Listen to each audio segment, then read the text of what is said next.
Lakini pia hata kama wale watu, ilo kusanyiko lako, hao watu wanaweka attention, unawaona kabisa wanakusikiliza namna hii, lakini they don't process a speaker's message exactly as the speakers intended. Kwa sababu kupay attention hivi, kukusikiliza hivi ni kitu kimoja, lakini ile process, ule mchakato wa kuchakata kwenye akili yake kile ambacho unakiongea, hilo ni jambo jingine. Kwa sababu kila speech, kila hotuba inakuwa ina jumbe mbili, inakuwa ina message mbili.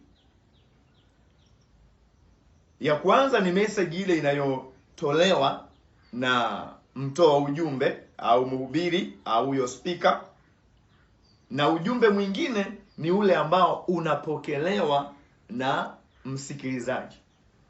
Msikilizaji anaweza akapokea ujumbe tofauti na ule ambao wewe unauachilia pale. Tofauti. Kwa sababu gani? Kwa sababu kile ambacho wewe kama mhubiri unakisema kinapokuja kwenye masikio au akili ya msikilizaji wako, kinapita kwenye chujio ili aweze kupata kama unavyosema, ulivyomaanisha, kinapita kwenye chujio ambao tunaita frame of reference. What a speaker says is filtered through a listener's frame of reference. Na hizi frame of reference, hivi vichujio hivi vinaweza vikawa matarajio ya yule msikilizaji wako. Msikilizaji yoyote anayekusikiliza, anayekuja pale, huwa ana matarajio yake. Kwa hiyo ujumbe wako ataupima kulingana na matarajio alionayo. Hawa watu wanaotusikiliza wana uzoefu wao, wana experiences zao.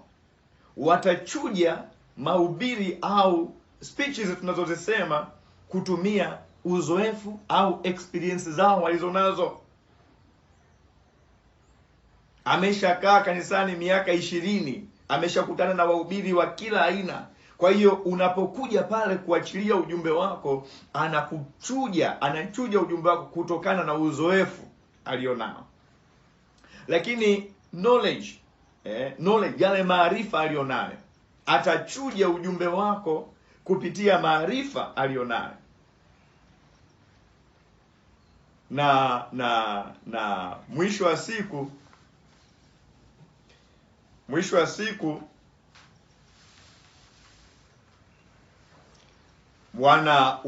wanakuwa na mwitikio wa huo ujumbe, sio kama vile ambavyo wewe mhubiri umekusudia.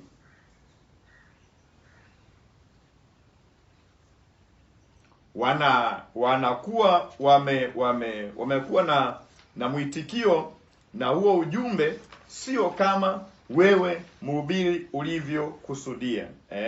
As a result, we constantly listen and respond to speech, not as they are, but as we are.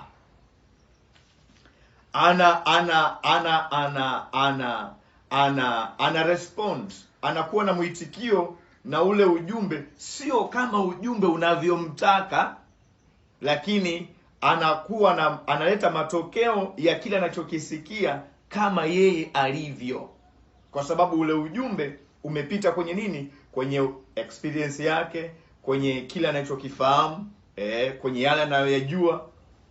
Kwa mfano, kuna mhubiri alikuwa anahubiri kwa habari ya mavazi, kwamba watu wasivae mavazi fulani, watu usijua wavae hivi. Sasa waliokuwa wanamsikiliza, baada ya kutoka pale, utaelewa kwamba hawakupokea ujumbe ule kama ulivyokusudiwa na mtoa ujumbe, lakini walipokea ule ujumbe kama walivyo, kwa sababu experience zao, maarifa yao kwa habari ya mavazi yalikataa ule ujumbe wa yule mhubiri. Ule ujumbe ulipita kwenye vichujio vyao, kwamba kwani vazi hili lina shida gani? Kwani vazi hili lina shida gani? Uzoefu wangu wa neno la Mungu unasemaje? Mungu anatazamaje. Kwa hiyo wakachuja, alafu wakapata matokeo kama walivyo wao, lakini sio kama mhubiri alivyokusudia. Kwa hiyo unaweza ukasema mhubiri hakufanikiwa, kwa sababu lengo ni kuwafanya wale wanaosikiliza waweze kubadilika kuelekea katika mabadiliko ambayo Mungu anayakusudia au wewe mhubiri umeyakusudia. Na kama hawajakubaliana na wewe katika kile ulichokisema, basi wewe kama mhubiri hujafanikiwa.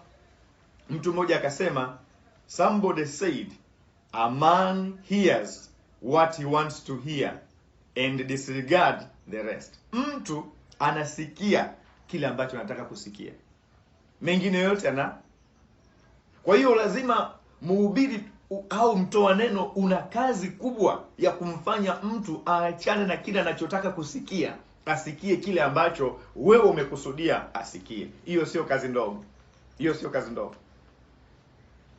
Sasa unaweza ukajiuliza, what do people want to hear? Watu wanataka kusikiliza nini? Wanapenda kusikiliza nini? Very simply, they usually want to hear about things that are meaningful to them. Watu wanataka kusikia mambo ambayo yanaleta maana kwenye maisha yao, sio vitu ambavyo havina maana. Kwa sababu watu ni wabinafsi, they are egocentric. Wana pay attention kwa jumbe au kwa mahubiri yenye kuleta matokeo kwenye mambo wanayoyathamini, mambo wanayoyaamini na mambo yanayowahusu. Listeners typically approach speeches with one question uppermost in mind: why is this important to me? Unapoachilia tu ujumbe wako, mtu anajiuliza kwenye akili yake, hata kama hakwambii kwamba huu ujumbe una umuhimu gani kwangu. Akishakosa ule umuhimu, atakaa lisali zima unaongea, lakini hawezi kuchukua kile kitu ambacho unamueleza. Kwa hiyo utahubiri saa 2, 3 ukifikiri kwamba umefikia malengo, lakini hujamgusa mtu chochote, kwa sababu ameona katika kile kinachozungumzwa hakuna kilicho na umuhimu kwenye maisha yake. Mtu mmoja akasema, there is nothing that people are so interested in as themselves, their own problems and the way to solve them. Watu wako interested, watu wanapenda, wanajipenda wao wenyewe, wako interested na matatizo yao na namna ambavyo changamoto zao hizo zitatatuliwa, na sio vitu vingine. Kwa hiyo hizi psychological principles, what do they mean to you as a speaker? Hizi hizi kanuni za kisaikolojia hizi ambazo tumeziongea zinaleta maana gani kwetu sisi wahubiri? Kwanza, zinamaanisha kwamba wasikilizaji wetu watasikia na kujudge na kufanya maamuzi ya yale ambayo tunayazungumza, wakibase kwenye yale ambayo tayari wanayajua au wanayaamini.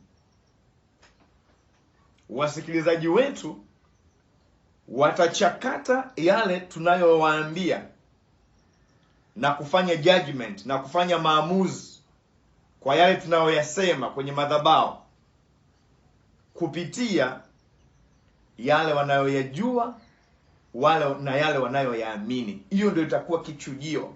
Yote tunayoyasema yatachujwa kwenye mawazo yake kutokana na yale anayoyajua na yale anayoyaamini. Jambo la pili, inamaanisha nini? Inamaanisha kwamba lazima sisi wahubiri to relate, tuoanishe jumbe zetu, speeches zetu na wasikilizaji wetu. Tuonyeshe ile correlate, ile mahusiano ya jumbe zetu tunazozihubiri na maisha ya hawa wasikilizaji wetu. Tuonyeshe jinsi gani ule ujumbe unawahusu. Elezea kwa nini wajali sana, kwa nini wasikilize, kwa nini wathamini kile unachokizungumza. Why they should care about it as much as you do. Kwa nini wao wajali huo ujumbe kama wewe unavyojali. Waonyeshe kwa nini huo ujumbe una umuhimu gani kwao. Vinginevyo tunawapoteza. Lakini tunakwenda kwenye pointi nyingine ya adapting to the audience. Lazima mhubiri au mtoa ujumbe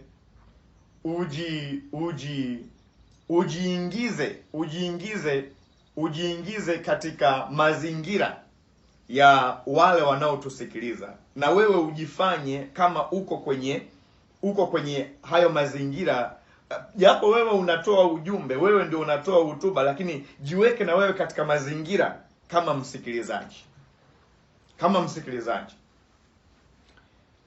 To step outside your own frame of reference and see things from another person's point of view is a real achievement.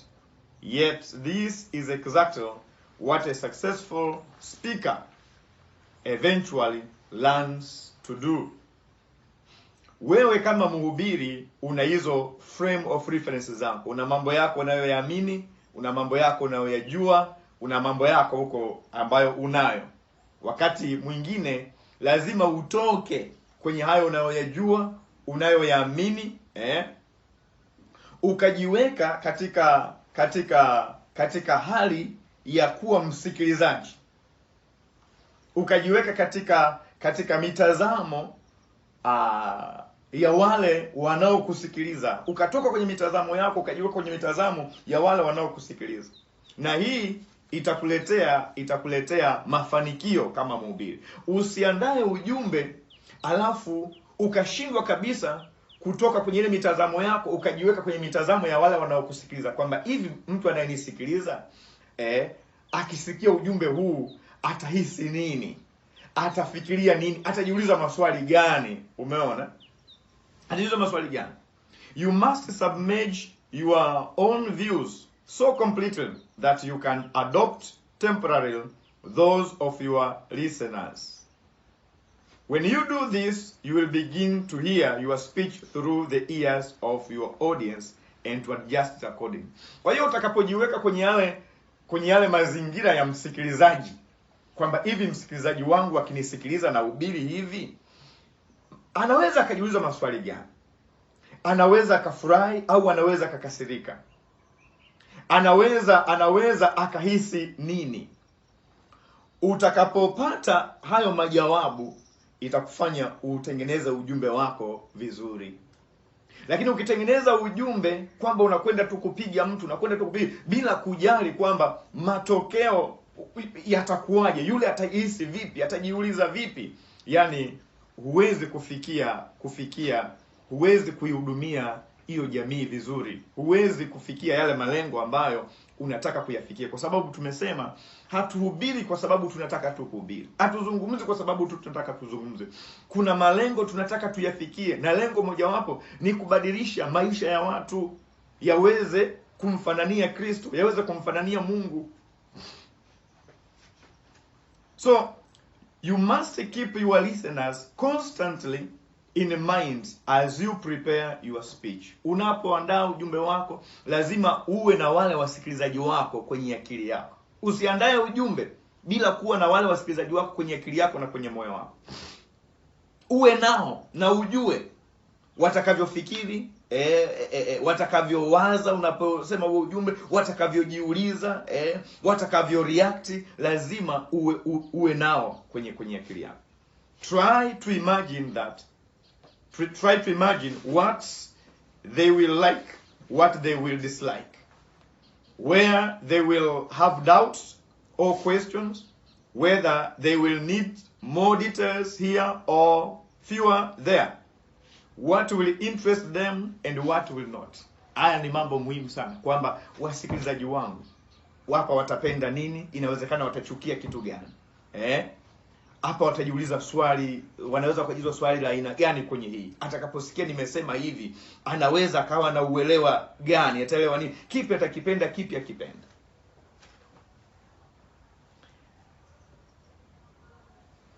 Mtu mmoja alikuwa anahubiri mahali, akawa anasema wanawake ni mashetani sana. Sasa unapoandaa ujumbe wako, jiulize, unapokwenda kwenye madhabahu na ukasema wanawake ni mashetani sana, wanawake watapokeaje? Wanawake watajisikiaje? Lazima ujiulize haya maswali. Vinginevyo, kama hutajiuliza, utakwenda na maneno hayo, na mwisho wa siku utakuta wanawake wote wamefunga mioyo yao kwa sababu umewaita mashetani. Kwa hiyo unaweza ukasema tu ukiona kwamba mwitikio wao unaweza ukawa wa hasira, utasema tu wanawake mara nyingi wanatumiwa na shetani. Lakini usiseme kwamba wanawake ni mashetani. Sema wanawake wanatumiwa na mashetani. Kwa sababu hata wanaume pia wanatumiwa na mashetani. Lakini labda wanawake wanatumiwa na mashetani kwa kiwango kikubwa zaidi. Lakini ukisema tu wanawake ni mashetani, inaonekana kama unawashambulia, kama hivyo unarusha tu mawe namna hiyo. Kwa hiyo huwezi kufikia lile lengo lilokusudiwa. Hata kama unaona kwamba wao ni kweli wanatumiwa na shetani kwa kiwango kikubwa, lakini huwezi kusema tu kwamba wanawake ni mashetani. Kama we ni mwinjilisti, basi unarusha tu ni mashetani sana kwa sababu wanaangusha watumishi. Sawa, lakini hata wako hao watumishi wanaume wanaowafuata wenyewe. Umeona? Kwa hiyo lazima kuweka balance tunapopeleka jumbe zetu namna hiyo. Kwa hiyo at every point you must anticipate how your audience will respond. Katika kila point unapoandaa ujumbe wako, lazima utegemee namna ambavyo watu wanaokusikiliza watakuwa na mwitikio. Lazima ujiulize kwamba watakuwa na mwitikio gani katika hii. Hii itasound vizuri kweli kwao? Hii itawafanya kweli waweze kupokea au waweze kukataa ujumbe wangu? How will they react to your introduction and conclusion? Will they find your examples clear and convincing? How will they respond to your language and manner of deliverance? Jiulize maswali. Watakuwa na mwitikio gani katika lugha ninayoitumia kwenye mahubiri yangu? Mwitikio wao utakuwa nini? Watapenda kweli? Watafurahia namna yangu ya kupeleka ujumbe kwao? Itakuwa nzuri kweli? Italeta matokeo? Namna yangu ya kuanza ujumbe au kumaliza ujumbe italeta kweli matokeo? Mtu mmoja akakaribishwa mahali kuhubiri, alivyoanza tu kakaribishwa kuhubiri. Sasa wale watu pale huwa wana taratibu zao za kurekodi mahubiri na nini. Sio yeye kwamba amekuja na mtu wa kurekodi. Wale watu pale kanisani wana taratibu zao za kurekodi. Yeye kakaribishwa tu mgeni. Alipofika tu akaanza kusema kwamba anamwambia mtu anayerekodi, usinirekodi kabla sijakwambia. Umefika, umekaribishwa, wewe ni mgeni. Sio wewe uliomweka huyo mtu wa kurekodi. Umeona? Kwa nini unaanza kuwa na maneno makali kwenye introduction yako? Hiyo hao wasikilizaji unaweza kuanza, yani unawapoteza kabla hujaanza kwamba huyu mhubiri naye attitude yake ikoje? Mbona amekuja mkali tu? Anaingilia mambo ya wenyewe. Huyu sio mtu mrekodiji wake aliyokuja naye. Inakuwaje? Kwa hiyo you have to take care of that. As you answer these questions consciously, identify with your listeners. Put yourself in their place and respond to your speech as they would. Adapt your audience both before the speech and during it is one of the most important key to successful public speaking. Sasa baada ya kusema hapo, nije kwenye kitu tunaita non-verbal communication. Kwenye kuwasilisha ujumbe, kuna namna ambavyo unawasilisha ujumbe kwa maneno na kuna namna ambavyo unawasilisha ujumbe bila maneno. Labda unaweza tukasema kwa vitendo, labda kwa kutumia mwili wako, au wanaita wengine body language. Body language. Na hizi tunasema non-verbal communication, unawasilisha ujumbe bila kutumia maneno. Au unaposema maneno, unapotoa hotuba yako inakwenda kwa njia ya maneno, na inakwenda kwa watu kwa njia ya vitendo, au kwa njia ya lugha ya mwili wako. Kwa mfano, tunaweza tukasema posture. Tunaposema posture, namna unavyokaa au namna unavyosimama mbele za watu, hiyo yenyewe inatosha kupeleka ujumbe kwa watu. Facial expression, namna unavyo express sura yako na uso wako kwa watu unaowahudumia, na yenyewe inapeleka ujumbe. Gestures, namna unavyorusha mikono yako, unavyorukaruka hapo madhabahuni, na yenyewe inapeleka ujumbe. Eye contact, namna unavyoangalia, macho yako unavyoangalia. Unaweza ukawa unaangalia tu upande mmoja, tunaangalia tu upande mmoja, labda sijui umemuona msichana mzuri huko, kwa hiyo unaangalia tu kwa, na yenyewe inafanya nini? Inaeleza kitu fulani. Inaeleza kitu fulani. Kwa hiyo all of this affects the way listeners respond to a speaker. Haya mambo yote haya yanaathiri sana mwitikio wa wale wanaotusikiliza. Akikuangalia namna ulivyosimama, akikuangalia namna unavyoangalia, akikuangalia namna unavyorusha mikono, miguu, akikuangalia namna ulivyovaa, yote hiyo ina mchango katika kumfanya akusikilize, au kwa sababu hizo ni message anapata. How we use this and other body motions to communicate is the subject of a fascinating areas of study called kinesics. Mtu mmoja akasema, men tend to trust their ears less than their eyes. Wasikilizaji wetu hawa na watazamaji wetu wanaamini sana macho yao kuliko masikio yao. Wanaamini sana macho yao kuliko masikio yao. Wanaamini wanachokiona kuliko wanachokisikia. Kwa hiyo ni muhimu sana anavyokuona. Umesimamaje?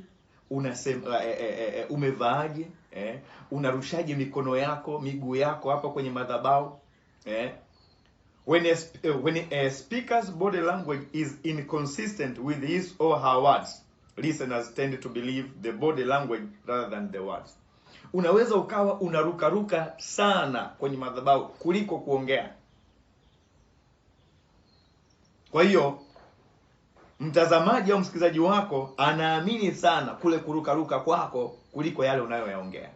Kwa hiyo you better reduce, upunguze kurukaruka kwako na zile mbwembwe, uconcentrate kwenye unachokiongea. Kwa sababu kurukaruka kwako kunaweza kukamtoa kabisa msikilizaji wako, akaanza kuweka concentration kwenye kurukaruka kwako kuliko kile unachokiongea, kwa sababu tumesema wasikilizaji wetu wanaamini sana wanachokiona kuliko wanachokisikia. Kwa hiyo msaidie aweze kusikia, kuamini kile anachokisikia labda zaidi kuliko kile anachokiona. Kwa hiyo major aspects of non-verbal communication that will affect the outcome of your speeches. Hizi mambo kadhaa haya ambayo hayahusiani na kupeleka ujumbe kwa njia ya maneno yanavyoweza kuleta matokeo katika speeches zetu. Kwa mfano, cha kwanza, personal appearance, namna unavyo appear, namna unavyoonekana, muonekano wako nje. Every speaker is expected by his or her audience to exhibit a personal appearance in keeping with the occasion of the speech. Unatarajiwa kabisa na wale wasikilizaji wako kwamba muonekano wako utalingana na occasion, na kama ni wakati ule, kama ni wa ibada, kama ni kwenye mazishi, kama ni muonekano wako utaendana na tukio au na wakati. A number of students have confirmed that personal appearance plays an important role in speech making. Listeners always see you before they hear you. Kwa nini muonekano wako kama mhubiri, kama mtoa mada ni muhimu? Kwa sababu wasikilizaji wako siku zote wanaanza kukuona wewe kabla ya kukusikia wewe. Wanakuona kwanza kabla ya kukusikia. Kwa hiyo kule kukuona kwao ndio either kuwatengenezea mazingira ya kukusikiliza au kutokusikiliza. Regardless of the speaking situation, you should try to evoke a favorable first impression, an impression that is likely to make listeners more receptive to what you say. Bila kujali kile utakachokwenda kuzungumza, lazima muonekano wako wa kwanza tu lazima uwatengenezee watu hisia za kutamani kukusikiliza na sio kukubeza. Lakini la pili, bodily action. Vijana wengi wanaoanza kuchipukia kuhubiri na kusimama mbele za watu, siku zote wanakuwa hawana uhakika sana nini wafanye na miili yao. Warusharusheje mikono, wakae vipi, wanakuwa hawana uhakika sana. Lakini unapofika kwenye pulpit, kwenye madhabahu, usianze tu na kuegemea madhabahu namna hii. Na au unaanza tu kukimbilia kuanza kuzungumza ujumbe wako. Hapana.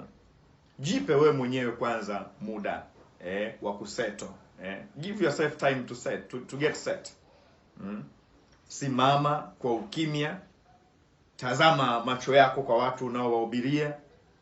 Alafu weka pause kidogo. Watu watajua kwamba unavuta usikivu. Kwa hiyo wote watakuangalia. Wote watakuangalia. Kutoka hapo una establish your eye contact with your listeners. Unawaangalia watu na kuweka utulivu wa dakika kidogo. And then baada ya hapo unaanza sasa maongezi yako. Unaanza kusema kile ambacho umekusudia kusema. Lakini jiepushe sana na vitu wanaita mannerisms. Labda kuvaa miwani na kuvua hivi na nini unnecessary. Vile vitu ambavyo vinaweza kuwatoa watu kwenye umeshikashika pete yako hivi uko pale umeshikashika. Ondoa vitu hivyo, umeona? Kwa sababu muonekano ni kitu muhimu sana. Ndio unakutengenezea audience yako, watu wako kusikiliza kile ambacho unakisema. When practicing your speeches, spend a little time rehearsing how you would behave at the beginning and at the end. Kwa hiyo unapofanya maandalizi yako huko ya mahubiri yako, fanya rehearsal. Fanya practices huko. Utakapofika pale utaanzaje na utamaliza vipi. Lakini la tatu ni gestures. Tunaposema gestures ni movements ya viungo vyako.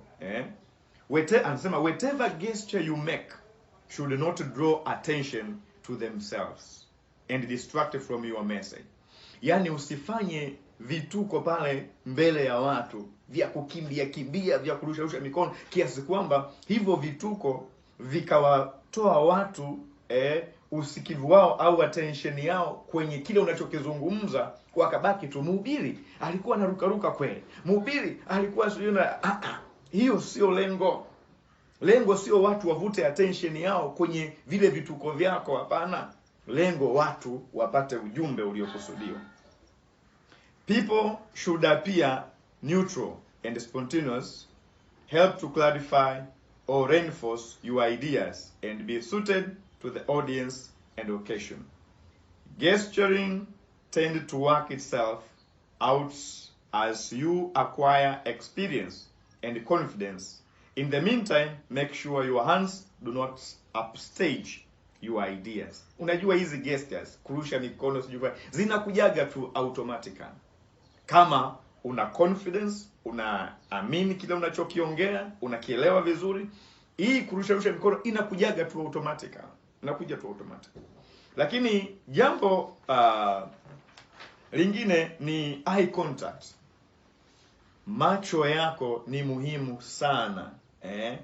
kwa wale wasikilizaji wako. Mtu mmoja akasema the eyes are the windows of the soul. Macho ndiyo dirisha la nini? La nafsi.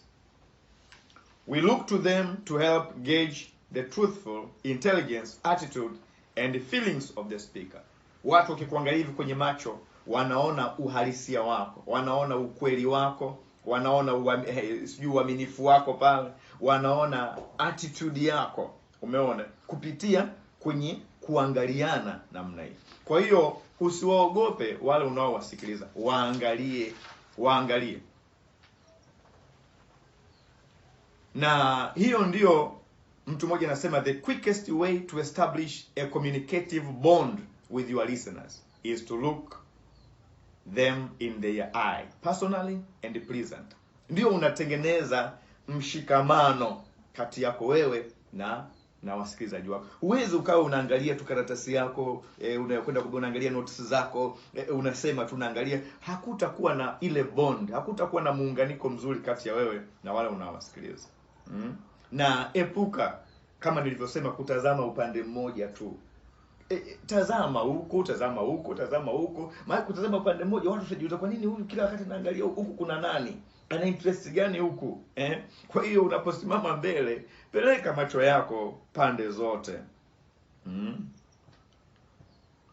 At best, speakers who refuse to establish eye contact are perceived as insincere or dishonest. As you look at your listeners, be alert for their reaction. Unajua, unapoangalia watu lazima pia uwe makini, unaona nini kwa watu. Unaweza ukajua mambo mengi sana kama watu wanalala au walali, kama watu wanaelewa au wanafuatilia kile unachokisema au hawafuatilii. Umeona? Macho yao yatakwambia sana. Umeona? Kama watu wanapinga unachokiongea au hawapingi, itakupa uelewa kuliko ukiwa unasoma tu notes zako, huangalii kule, wewe unasema. Hapana. It isn't enough just to look at your listeners. How you look at them also counts. Haitoshi tu kuangalia watazamaji wako, lakini namna gani unawaangalia, nayo hiyo inajalisha sana.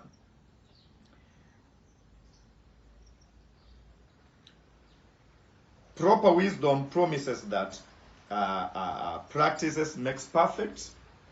This is true, but only if we practice proper. Mwisho wa siku tunasema kwamba katika haya yote lazima ufanye practices, ufanye rehearsal, ufanye practices, kwa sababu wanasema practices makes perfect. Lakini practice yako ili iwe perfect lazima iwe proper practice, proper rehearsal. Na mtu mwingine akasema, kumbuka napomalizia, kwamba 7% katika ile mambo ya uelewa na mahusiano na wale watu wanaotusikiliza iko kwenye namna unavyoandaa ujumbe wako, content, yale yaliyomo kwenye ujumbe wako. Lakini 55% katika mawasiliano ipo kwenye nini? Kwenye body language, namna mwili wako unavyoongea.